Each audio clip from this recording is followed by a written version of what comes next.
Bonjour, dans Il était une fois un livre spécial Noël, 2 romans. Le premier, Il faut sauver Albert le homard prévu pour Noël, et le second, T'embrasser sous la neige d'Emily Blaine. Alors, le premier roman, un roman de Lise Steven, qui est plutôt passionnée par tout ce qui est monstres, vaisseaux, des choses comme ça. Sauf que là, elle s'est intéressée à Noël et plus particulièrement à Albert le homard. C'est l'histoire donc de Béatrice et de Erwan, un petit couple qui vit à Paris tranquillement.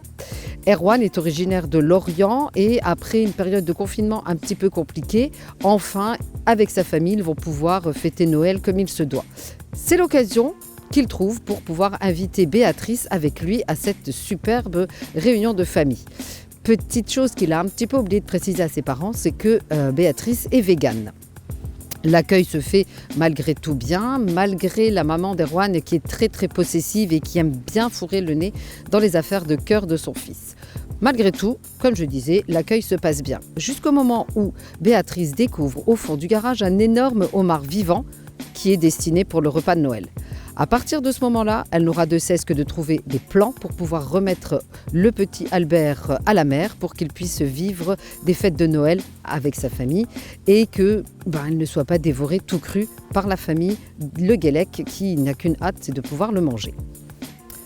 Le second roman d'Emily Blaine, alors Emily Blaine qu'on ne présente plus, qui est passionnée de romans chick lit comme on dit et de romans d'amour. Dans cette histoire T'embrasser sous la neige, on est au cœur de l'hiver à Paris avec Juliette qui a tout pour plaire.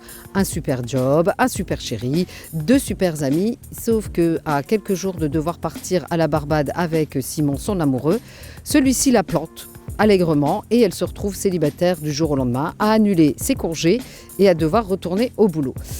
Erwan, lui, est une rockstar qui a perdu son frère et sa belle-sœur dans un tragique accident et se retrouve maintenant à devoir élever sa petite nièce de 8 mois et en même temps de devoir terminer l'enregistrement du dernier album de ce groupe. Juliette et Erwan vont se rencontrer à travers le travail de Juliette puisqu'elle doit organiser une soirée caritative à laquelle Erwan est invité. De fil en aiguille, Juliette met des barrières et elle ne veut surtout pas mélanger vie privée et vie professionnelle. Est-ce qu'Erwan va réussir à la faire craquer ou pas ? Ce roman est très touchant dans la mesure où on retrouve tout ce qui est reconstruction après un deuil ou reconstruction après une rupture, plein de tendresse et plein de bons mots. Voilà, bonne lecture et bonne fête à tous.